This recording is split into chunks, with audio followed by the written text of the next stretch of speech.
Job, he's got his skin disease in the last lesson. Yesterday, we talked about it. And now his friends finally come to visit him. Remember the friends? We met them in the very first lesson about Job. There he is, they say, there. Are you sure? He's barely human. They don't recognize him. They are not sure whether that's really Job. Job, they say, we came as soon as we heard. First, you lose everything, including your own children. Now, this. They look at him. Wow. Oh, Job, they say, I'm so sorry. We'll mourn with you as tradition would have us do. Thank you, my friends, says Job. His friends sat with him in silence for 7 days and 7 nights. Until finally, they get up and start talking, I guess. First, Job says, "Cursed the day I was born," says Job. In an eclipse, pagans say it's the Leviathan leaping from the deep to consume the sun.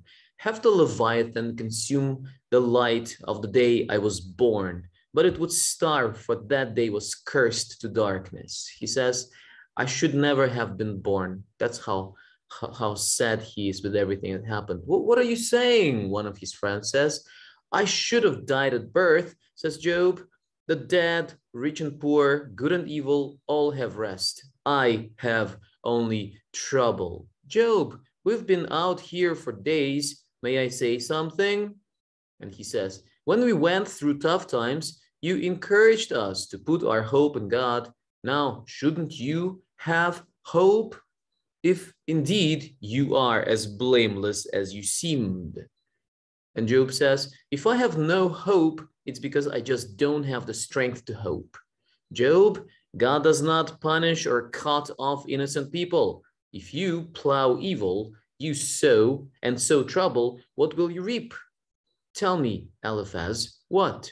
And now his friend says that God doesn't punish us if we do not make mistakes. He only punishes those who make mistakes and sin. He doesn't punish innocent people. That's what his friend says. So what is he saying? He's saying you probably sinned. That's why you're being punished right now. Let's continue. Evil and trouble. You've done something to deserve this. One sleepless night, I had a vision, his friend is saying. A spirit glided over me and standing before me said, can mortals be righteous before God? Can man, the creation, be pure before God, the creator? If angels can fall, then what about mankind who build houses that turn to dust and have bodies that are crushed like moths? He's continuing here. Here is my advice, Job, from my years of experience and observation. Seek God and be happy, for God has chosen to correct you. Be happy about this, says Job. He does this to help you. He may wound you, but he wraps the wound. Repent of your awful sin, and you will be whole. Eliphaz, may I say something?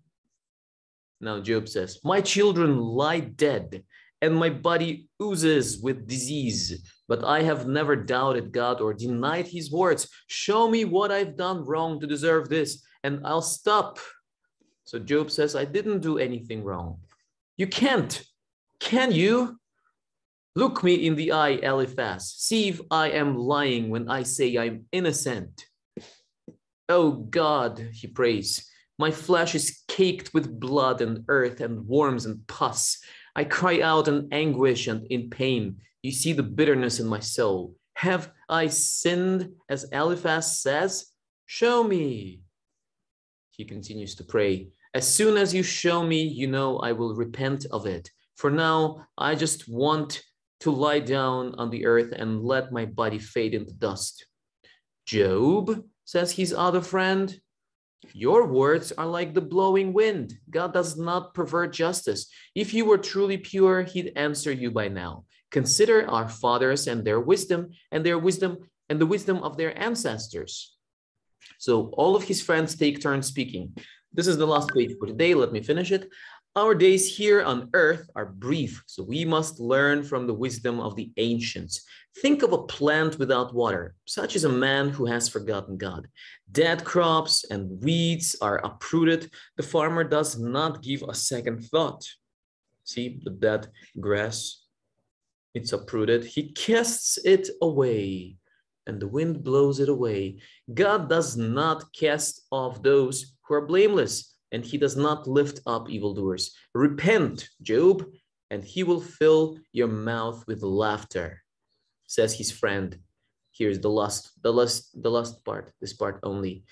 Bildad, Job says to his second friend, even if I were the purest, most righteous, holiest man alive, I would still need to beg his mercy. To go before one as holy as him, I would need a holy mediator to speak for me. But who? There is no one. He says there's nobody to come between me and God. And we're going to stop on that note because that's a very good question. If there is no mediator between God and us, who can go in? I mean, how can we talk to him? But thankfully, we do have a mediator between us and God. And who is that mediator?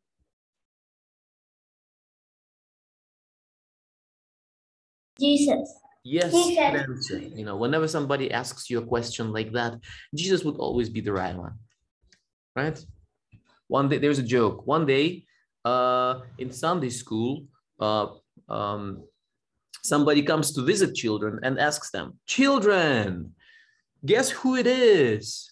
He has long ears, a cute little nose, whiskers, and likes to eat carrots. Who is it?" And one of the boys slowly raises his hand. Jesus, though it kind of really looks like it sounds like a rabbit, but I think the right answer is Jesus, because you know in Sunday school they always ask you questions about Jesus. Yeah. Yeah. Okay. Anyway, not so friendly advice. Let me ask somebody who doesn't usually read. Saranya is here today. Saranya, can you read the first part right over here? Can you? Okay, sir. Start. Not so friendly advice. When three of Job's friends heard how he was suffering, they decided to go and comfort him.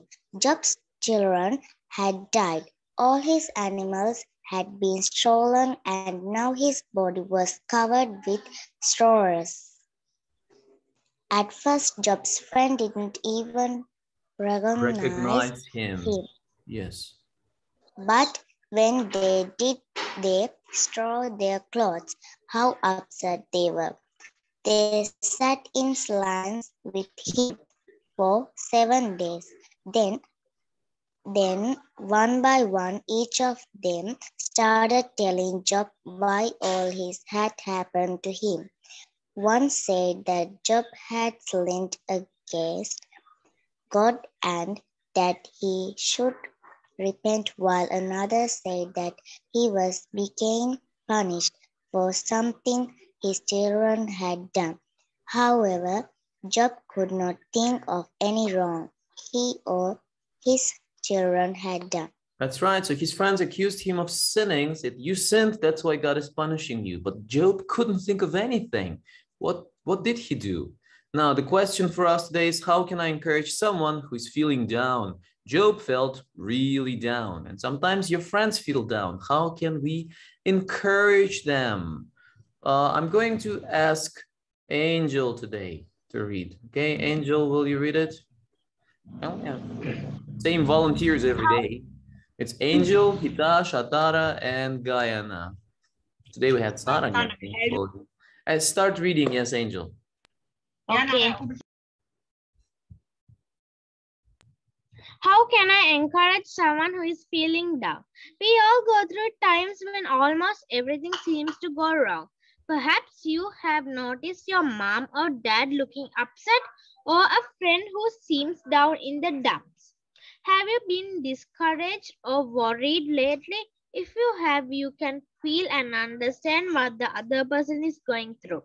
That makes it easier to say the right thing to them, because you can say what you would have liked to hear when you were down.